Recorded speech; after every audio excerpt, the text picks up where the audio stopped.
Hey guys, good evening, good afternoon. It's Lele here once again.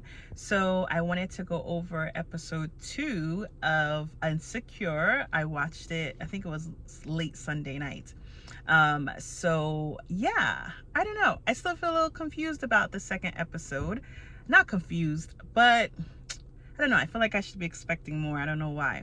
But anyway, if you guys have caught it, it's pretty much like everybody's going back to like daily routine. They literally skipped a whole year, did like a whole year later, which I guess makes sense because we've missed what, almost 3 years of Insecure. So they kind of brought us up to speed, which is definitely good. Let's see, one of the important things I noticed. So yeah, Molly is growing. She's growing. I loved that, she's starting to see her old patterns and, the way she did things, trying to control a lot of things in her family's life and her life as well. So you could see her. She cut her hair. Go ahead, girl, cut your hair. It looks so nice on her. And she's getting back to a groove of who she is, trying to do well with work, and then, kind of managing her life pretty much.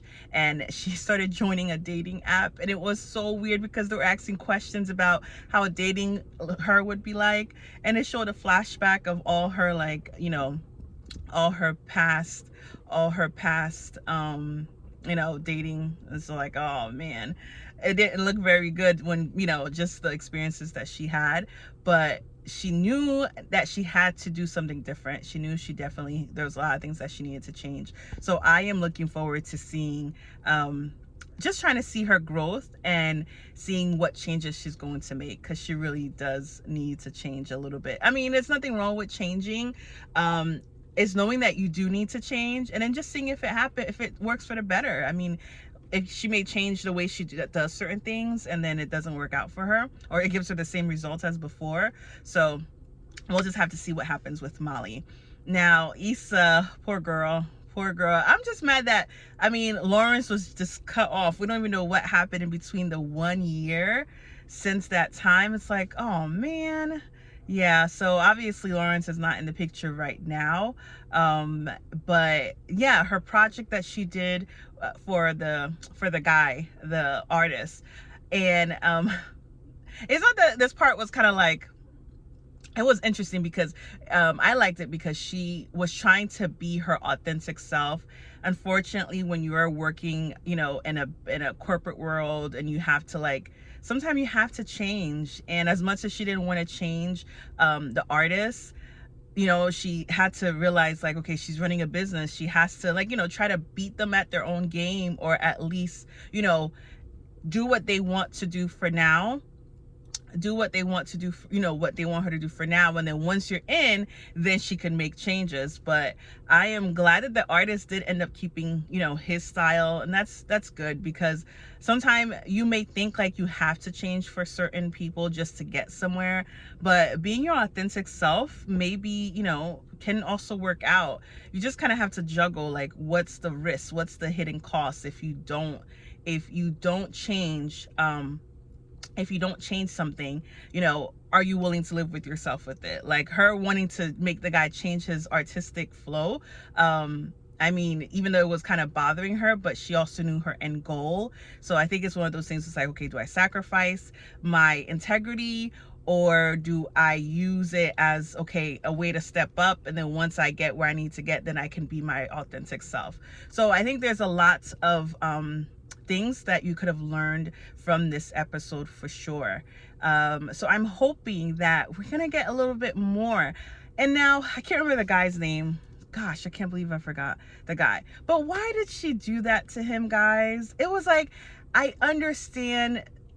I don't know. Maybe it's not that I don't understand. It's I understand, you get that moment, you're like, oh, you need a little attention, you need a little love, you need a little something, encouragement.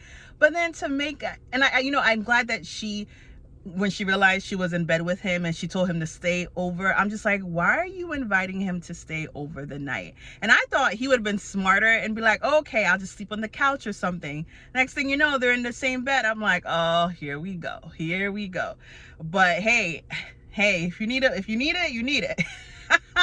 Oh God, if if you're in the moment, you got an itch, you got something going on, hey, do what you need to do. But I felt bad that she started crying. It's like, sweetie, you're going through like such a emotional roller coaster. Like, why would you try to do it with him and then feel guilty later? Come on, Issa, stop doing these little mistakes. Be more mature. At least know the things that you've been doing and change. Just change a little bit or something. But what did you guys think about the second episode? I know my cousin was like, I'm expecting something where I'm like, I feel like something's missing, but I know they're trying to catch up 2-3 years of nothing, and then now they have to come back. They have to give us, I mean, come out strong, Insecure. We need, big issues, big dramas. But yeah, I'm sure there's plenty more. I just wanted to share with you guys. Let me know what your thoughts were about this episode. I don't know. Anything that you caught. I like when Issa's in the mirror and she's talking to her old self. It's like so funny because I know we do that all the time. Our minds are saying one thing, but we're saying something else. But that was really funny and interesting. So I hope she does more of that because we know how Issa is. We know that girl. But yeah, let me know what you think. I'm looking forward to, I don't know, we'll see what episode 3 has for us. So yeah, but let me know what your thoughts are. All right, adios guys.